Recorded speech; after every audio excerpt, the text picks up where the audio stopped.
Haryana news देख रहे हैं आप। मैं हूं आपके साथ केशव कुमार। प्रदेश में पटाखे बैन होने के बाद भी दिवाली के दिन जमकर आतिशबाजी की गई। सरकार के निर्देशों की अनदेखी का असर अब आसमान में दिखता है। आसमान में चारों तरफ धुआं ही धुआं नजर आ रहा है। एक दिन की आतिशबाजी से वायु प्रदूषण का स्तर बेहद खराब तक की स्थिति में जा पहुंचा है। रिपोर्ट आप देखिए।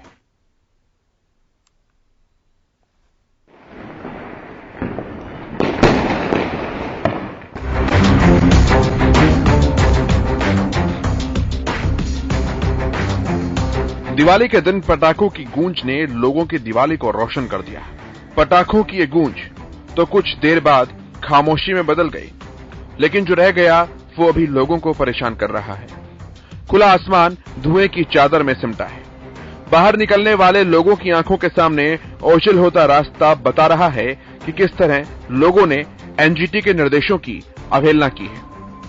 आइए आपको बताते हैं एयर क्वालिटी इंडेक्स के जरिए कैसे प्रदूषण को मापा जाता है।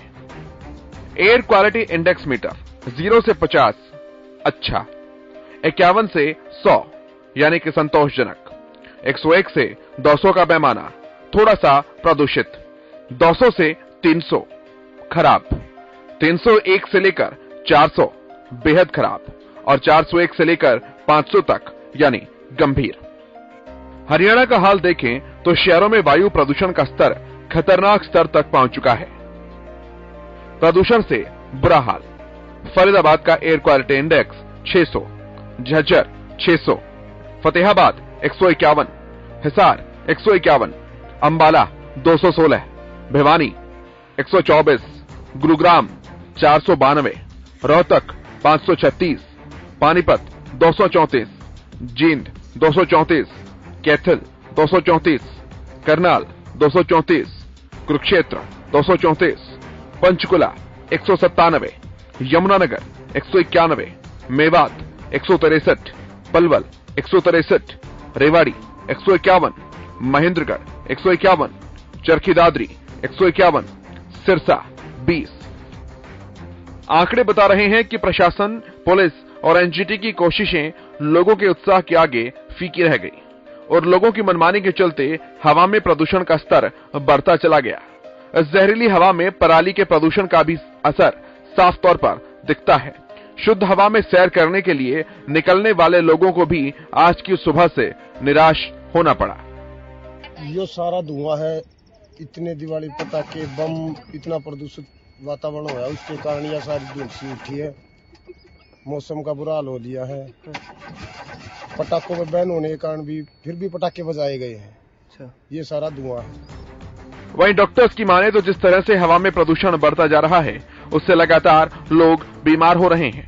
लोगों को सांस लेने में दिक्कत हो रही है, आंखों में जलन हो रही है और बच्चों और बुजुर्गों के लिए ये बहुत खतरनाक है। लेकिन हमारे दिल्ली और इसके आसपास के क्षेत्र में और कहें तो सारे उत्तर भारत में ही इस मौसम में वायु की गुणवत्ता बहुत घट जाती है और हरियाणा में, दिल्ली एनसीआर में यह लगभग 300 है। तो इस प्रकार इतनी वायु प्रदूषण लोगों के स्वास्थ्य के लिए बहुत ही नुकसानदेह है, विशेष करके बच्चों के लिए। ये आंखों में जलन करता है, गले को खराब करती है और जिनको एलर्जीज होती हैं उनको ये छाती की और नाक की एलर्जी करता है। और जो ऐसे रोगी हैं जिनको पुराना दमा है या कोई हार्ट संबंधी प्रॉब्लम्स हैं, ये दमे को और हार्ट रोगों को काफी बढ़ा देता है। सुप्रीम कोर्ट ने पटाखों पर पूरी तरह से तो बैन नहीं किया, लेकिन पटाखे जलाने की अवधि जरूर सुनिश्चित कर दी थी। बीते दिनों दिल्ली एनसीआर की वायु गुणवत्ता खराब से बहुत खराब श्रेणी के बीच बनी रही, लेकिन पटाखे फोड़ने की अवधि के दौरान ये खतरनाक श्रेणी में पहुंच गई। अब इस धुंधले हो चुके आसमान को साफ होने में और कितना वक्त लगेगा, ये कह पाना फिलहाल मुश्किल है। News desk, Haryana news.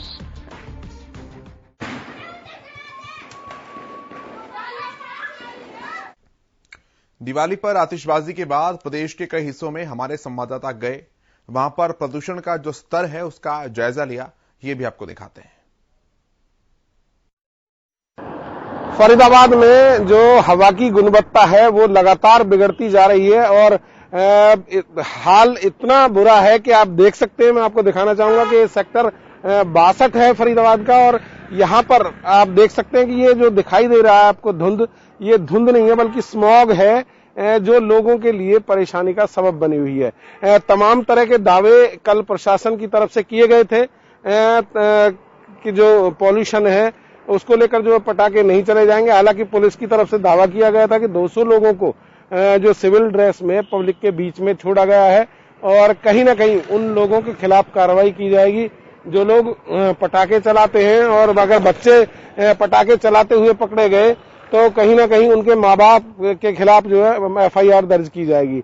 लेकिन बावजूद इस सब के तमाम जो तैयारियां थी वो धरी की धरी रह गई और आस्था के पीछे जो है सारी चीजें रखी रह गई। देर रात तक आतिशबाजी हुई और उसके बाद अब जिस तरीके से हवा की क्वालिटी खराब हुई है तो कहीं ना कहीं जो सांस के मरीज हैं या अन्य मरीज हैं उनके लिए परेशानी का सबब बनी हुई है। और देखने वाली बात होगी कि प्रशासन ने कितने लोगों के खिलाफ इसमें कार्रवाई की होगी, क्योंकि जिस तरीके से आदेश दिए गए थे कई दिनों पहले से जो है प्रशासन तैयारी में लगा था, लेकिन उसके बावजूद भी कहीं ना कहीं आस्था जो है आदेशों पर भारी पड़ती हुई दिखाई दी। फरीदाबाद से हरियाणा न्यूज के लिए राजेंद्र दहिया।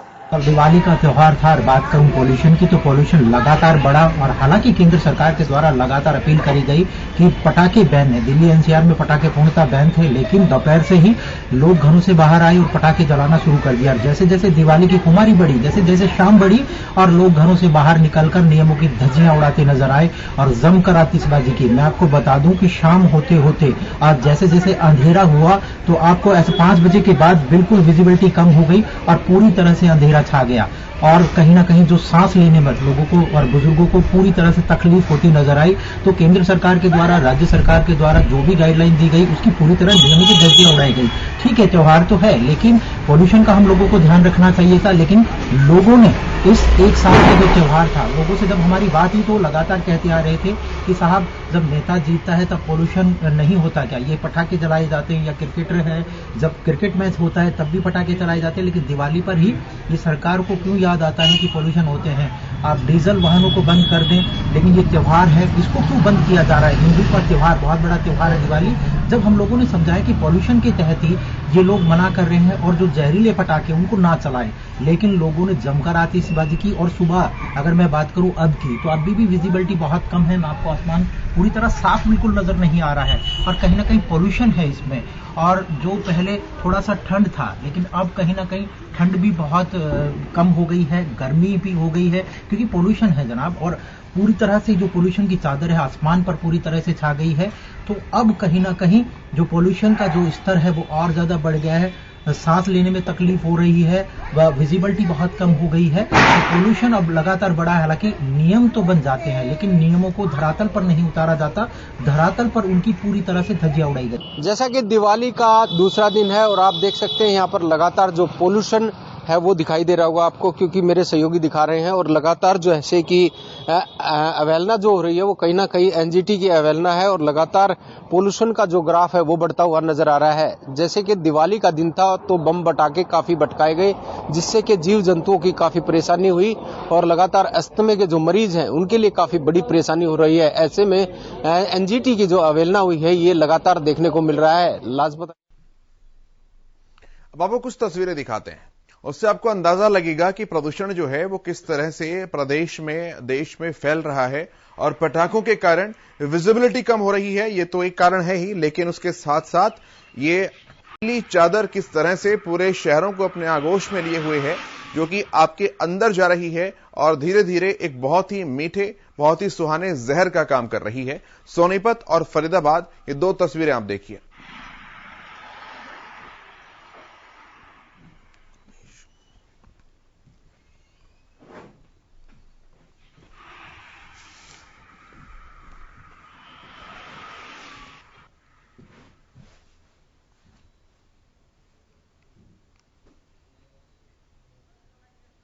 और आपकी सेहत पर किस तरह से इसका प्रतिकूल प्रभाव पड़ता है, ये जानते हैं। डॉक्टर अरुणेश कुमार हमारे साथ जुड़े हैं, जो कि श्वास रोग विशेषज्ञ हैं, और इसके अलावा डॉक्टर स्वाति माहेश्वरी जी भी हमारे साथ जुड़ी हैं, जो कि हेल्थ एक्सपर्ट है। आप दोनों का बहुत स्वागत है। डॉक्टर अरुणेश, पहले मैं आपके पास ही आता हूं। हवा बड़ी सुहानी सी लगती है, ठंडी सी लगती है, मीठी सी लगती है, लेकिन एक बहुत ही स्लो पॉइजन जिस तरीके का है, लोगों को वहम इस बात का है कि जो बूढ़े लोग हैं उन्हें केवल नुकसान करता है, लेकिन नुकसानदायक तो सबके लिए ही है। मैं आपसे जानना चाहूंगा किस तरह से हमारे लिए नुकसानदायक होता है। बिल्कुल, आपने सही बात कही कि ये आप एज पे डिपेंड बिल्कुल नहीं करता है। हाँ, लेकिन जिनको पहले से क्रॉनिक रेस्पिरेटरी डिजीज है, जैसे अस्थमा, सीओपीडी, लंग की फाइब्रोसिस है, आईएलडी है, ये सारे लोगों के मरीज को इस पर इफेक्ट ज्यादा पड़ेगा, क्योंकि उनके जो श्वास वाले सिम्टम्स होंगे वो थोड़े डिटोरिएट करेंगे अगर पॉल्यूशन बढ़ता है तो। लेकिन ऐसे लोग भी जिनको पहले से कोई सांस की दिक्कत नहीं है, हम लोग देखते हैं कि पॉल्यूशन लेवल जब AQI 300 से ऊपर हो और ये परसिस्टेंटली रेज्ड हो, एक साथ बढ़े हो, जो दिवाली के साथ होता है, उसमें उनको भी सिम्टोमेटिक डिटोरिएशन होते हैं। हम लोग कहते थे अस्थमा पहले बचपन में ही होता है, लेकिन अब अगर आप देखें तो एडल्ट ऑनसेट अस्थमा के डायग्नोसिस काफी बढ़ गए हैं, और इन सब का कारण पॉल्यूशन है। पॉल्यूशन इसमें इसका एक अहम रोल है, जो कि पहले ये नहीं पाया जाता था। अब हम लोग एस्थमेटिक 40 के एज में, 50 के एज में पहली बार डायग्नोज हो रहे हैं। तो इन सबों के पीछे पॉल्यूशन का एक बहुत बड़ा हाथ है। इसके साथ साथ जब विंटर सीजन आता है, जब फॉग बनने शुरू हो जाते हैं, तो जो हमारा मोटर गाड़ियों का धुआं, जो पेट्रोलियम के जो स्मोक होते हैं, वो भी एक तरह से जहर बन के एटमॉस्फेयर में आ जाते हैं, और ये स्मोक का कहर जो है वो अपने आप में बहुत बड़ा हो जाता है, क्योंकि इसका असर और इसके दूरगामी परिणाम हमारे स्वास्थ्य पे पड़ते हैं।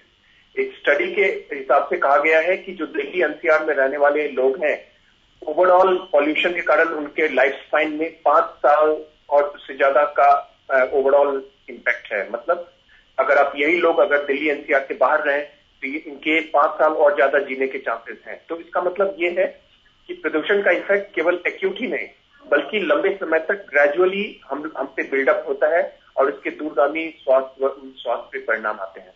तो ये बहुत इंपॉर्टेंट है कि हम लोग ना सिर्फ गवर्नमेंट के हिसाब से भी, बल्कि सोसाइटी के हिसाब से भी, क्योंकि at the end of the day ये हमारी जिंदगी है, हमारा स्वास्थ्य है, हमारे लंग हेल्थ है।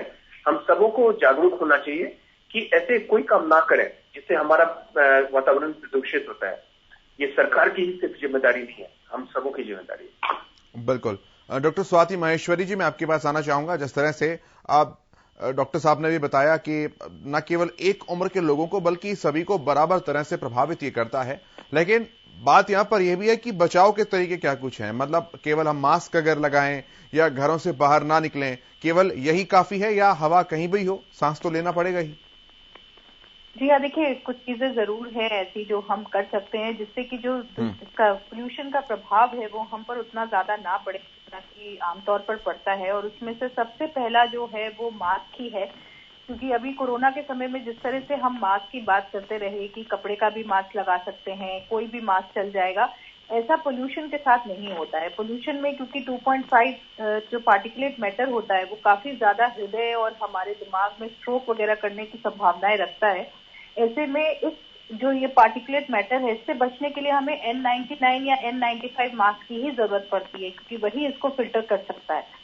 और दूसरा, सही तरीके से मास्क लगाना भी उतना ही जरूरी हो जाता है। आपके पास मास्क है पर अगर आप उसे सही तरीके से नहीं लगा रहे हैं तो वो आपको वो सुरक्षा नहीं देगा जो कि उसे देनी चाहिए। तो दोनों ही चीजों की तरफ खास तौर से हमें ध्यान रखना है। और जब पोल्यूशन बहुत ज्यादा होता है तो हमें कोशिश करना है कि हम बाहर एक्सरसाइजेज वगैरह ये सब चीजें अवॉइड करें, क्योंकि हम जब एक्सरसाइज करते हैं ऐसे प्रदूषित वातावरण में तब और भी ज्यादा हमारे अंदर वो जो हानिकारक तत्व हैं वो जाते हैं। तो इस समय पर खास तौर से हमें ये देखना चाहिए कि, और सभी के पास मोबाइल है, आप एयर क्वालिटी इंडेक्स देख सकते हैं बाहर निकलते वक्त की क्या है, उस हिसाब से आप अपने एक्सरसाइजेस के रूटीन वगैरह को चेंज करें।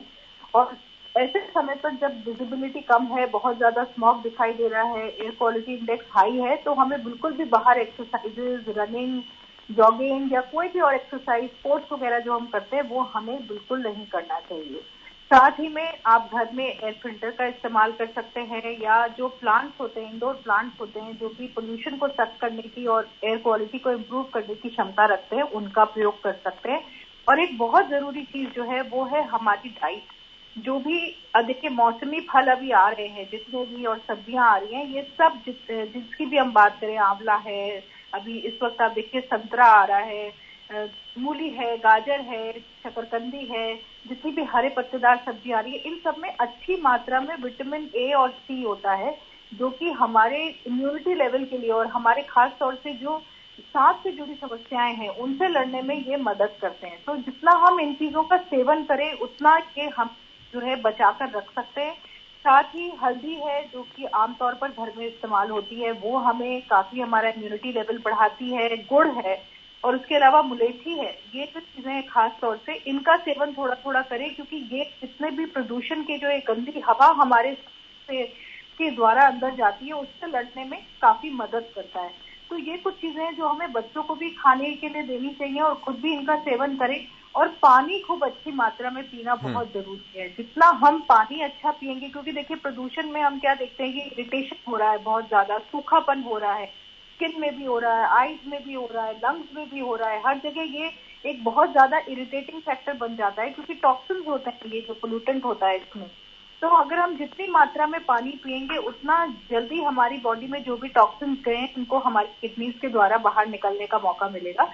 तो हम खूब कोशिश करें कि खूब अच्छी मात्रा में पानी पिएं, ताकि हमारा सिस्टम जो है वो डिटॉक्स रहे और उसमें हमारे सिस्टम में इतने ज्यादा टॉक्सिन्स ना रहें जी। और साथ ही में जो अभी आप देखते हैं कि घर में, क्योंकि त्योहार का भी मौसम है, तो धूप बत्ती जलाई जाती है, कभी हम लोग परफ्यूम्स का इस्तेमाल करते हैं, एयर फ्रेशनर्स का इस्तेमाल करते हैं। ये खास तौर से हमें रोकना बहुत ज्यादा जरूरी है, क्योंकि ये इंडोर एयर पोल्यूशन को जन्म देता है। और हम बाहर सोच रहे हैं कि पोल्यूशन है, लेकिन हम घर में खुद ही प्रदूषण कर रहे हैं। तो अभी खास तौर से ये धूप बत्ती और जो हम ये सब जलाते हैं, इन सब चीजों से बचें। आप दिया जलाइए, उससे इतना पोल्यूशन नहीं होता है, लेकिन ये जितनी भी ऐसी फ्यूम्स वाली चीजें हैं इनसे बहुत ज्यादा पोल्यूशन होता है। तो इनसे हमें जो है जरूर बचाव करना चाहिए। तो ये कुछ और जो भी एक्सरसाइज है कि आप घर के अंदर कर सकते हैं, और खास तौर से लंग की एक्सरसाइजेज जो कर सकते हैं, गुब्बारे फैलाइए और जो है अलोम विलोम करिए, या जो है आप तेज तेज जैसे सांस लेने वाली जितनी भी एक्सरसाइजेज हैं वो जितनी भी आप करते हैं इसके अंदर, वो आपकी लंग्स की कैपेसिटी को बढ़ाता है।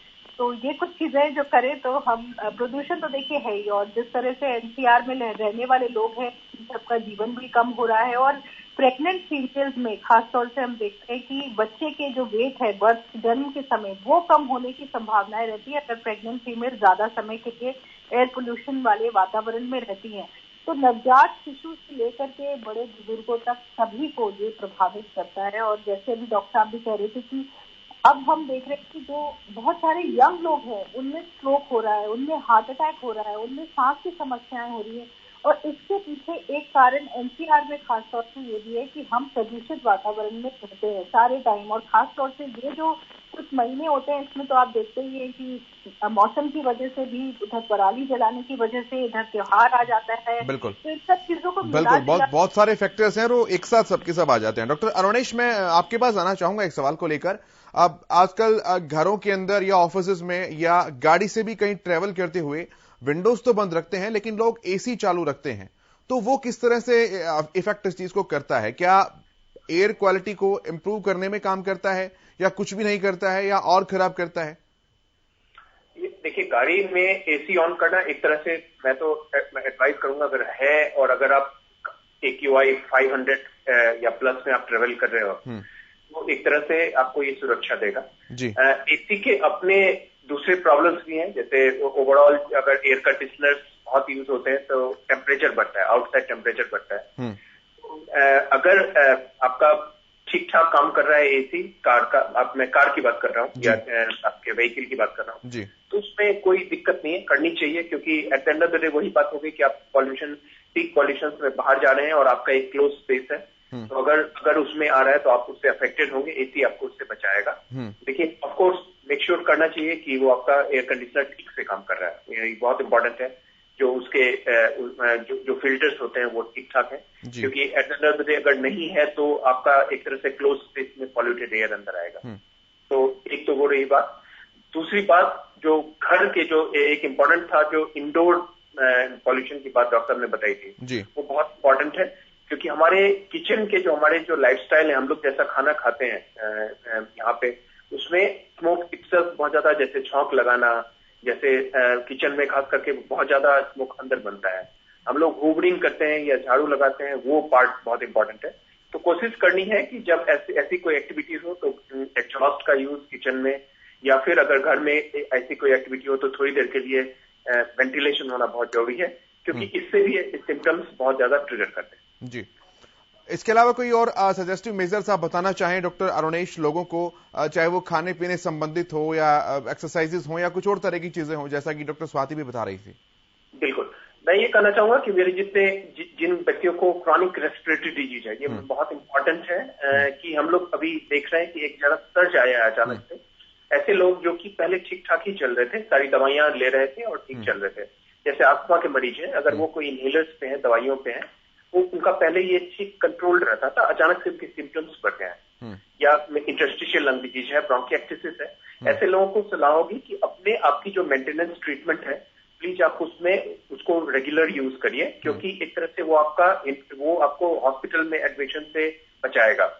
अगर आपके सिम्टम्स डिटोरिएट कर रहे हैं, आपको लग रहा है कि आपकी सांसें ज्यादा फूल रही हैं, ये बलगम ज्यादा निकल रहा है, सांस से आवाजें आ रही हैं, व्हीज आना शुरू हो गया, तो अपने डॉक्टर से शीघ्रता से भी संपर्क करिए, क्योंकि आपके सिम्टम्स डिटोरिएट हो रहे हैं। इसके अलावा और जैसे आउटडोर एक्टिविटीज है तो एक्सट्रीम आवर्स, पॉल्यूशन आवर्स में ना करें, लेकिन अपने घर में इंडोर एक्सरसाइज जरूर करें, क्योंकि उससे आपके लंग की कैपेसिटी बढ़ती है। प्राणायाम और योगा का बहुत इंपॉर्टेंट रोल है, डॉक्टर साहब ने ऑलरेडी बताया है, वो करें। और सबसे इसमें इंपॉर्टेंट है कि अगर आपके सिम्टम्स वर्स हो रहे हैं तो आप अपने डॉक्टर से जल्दी परामर्श करिए। हाई प्रोटीन डाइट बहुत बढ़िया है, अभी ठंडी चीजें अवॉइड करते हैं, जैसे दही, केला है, आपकी उसमें बर्फ मिली हुई दवाइयां, ऐसे लोग जिनको एलर्जी है उनको ये सब अवॉइड करना चाहिए। विटामिन सी लेना चाहिए, बहुत इंपॉर्टेंट है, एंटीऑक्सीडेंट है, ये आपको आपके लंग हेल्थ में मदद करता है। और अपनी जो दूसरी दवाइयां आप ले रहे हैं, जो आप मेंटेनेंस ट्रीटमेंट में, सबको आप रेगुलरली लीजिए। अगर हम लोग इस पे हीट करते हैं, मास्क जरूर लगाइए, खास करके कोरोना और पॉल्यूशन दोनों से मास्क बचाता है, N95 या N99 मास्क ये लगाइए। और अगर हम लोग इसको फॉलो करें तो होपफुली इसको अवॉइड कर सकते हैं। और ऐसे सारी चीजें, एक्टिविटी जो आपका अपना एक, हम बोलते हैं ये पॉल्यूशन मूवमेंट है एक तरह से, पॉल्यूशन जो है पॉपुलेशन का, आपका सबका रोल है। जैसे डीजल की गाड़ियां चलनी, जैसे पटाखा नहीं चलाने का, जैसे पॉल्यूशन एमिटिंग जितने भी आपके जो काम कर रहे हैं उसको अवॉइड करिए कुछ दिनों के लिए, क्योंकि ये टेम्परेरी फिनोमेना है। होपफुली ये एक्सट्रीम पॉल्यूशन कुछ दिनों में कम हो जाएगा, बट जरूरत है कि हम सजग रहे पूरे सालों भर। ये केवल अक्टूबर नवंबर में ये सिर्फ इसलिए आता है सामने कि इस समय बहुत ज्यादा बढ़ जाता है, बट अगर आप डेटा देखें पूरे साल में, इस बार लॉकडाउन था इसलिए बेटर था, अदरवाइज दिल्ली एनसीआर में किसी भी समय में जो सेफ लिमिट होता है वो नहीं होता है। तो अल्टीमेटली ये सब जो है लंग हेल्थ और आपके हेल्थ पे इसका असर पड़ता है। ये जागरूकता बढ़े तो ये बहुत जरूरी है। सरकार का अपना काम है, बट पॉपुलेशन का अपना काम है, हम सबका अपना रोल है इसमें। और इसमें इसको सरकार की जिम्मेदारी ना मानते हुए अपनी जिम्मेदारी माने तो हम लोग इसमें ज्यादा सफल होंगे। बिल्कुल, सभी को अपनी अपनी जिम्मेदारी समझनी पड़ेगी। डॉक्टर अरुणेश, बहुत धन्यवाद आपका हमारे साथ जुड़ने के लिए, ये तमाम बातें बताने के लिए। डॉक्टर माहेश्वरी, आपका भी बहुत धन्यवाद।